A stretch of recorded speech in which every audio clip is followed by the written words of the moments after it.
If you put cuffs on many people many times a day, you may find over a period of time that the stickiness of this strap decreases and it's hard to make the Brillo stick.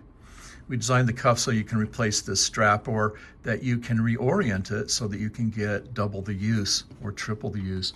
So what you're going to do is you're going to lift the dial, allow it to derotate, and then pull the strap all the way out the end until you see what we call the alligator. This alligator piece holds the strap into the sleeve, and the way you release it is you pull it up like this, releasing the top end, and then peel this other end back. And you'll notice now that we have two parts of the cuff. So they're two separate parts. This part was attached here. So take the buckle all the way off, set it to the side for just a moment, and then what you're going to do is you can simply turn the strap over like this, and that'll expose an entirely new side of the Velcro. Another thing you can do, if you need to do this again, is you can reorient the strap by rotating it this way, and that'll expose a new direction of Velcro to keep it so that it attaches easily.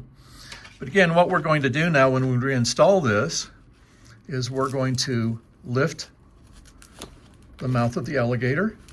You can press it down so that it comes out a little bit.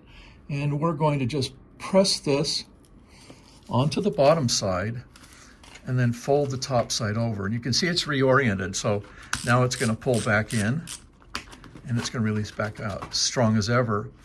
But what we need to make sure is we put this buckle on the right orientation so that it's the strap goes on right.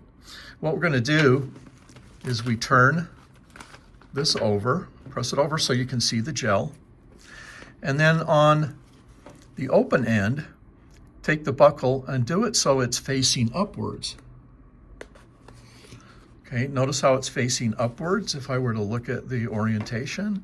If you put it on upside down, it won't allow the strap to be fixed properly. So we're going to fix that in. And you can tell it's going to be right if you fold the strap over and you can hook the buckle and then the outside of the strap lays even. So that's as simple as it is to replace the strap. That can be really easy, and that's what we're looking for.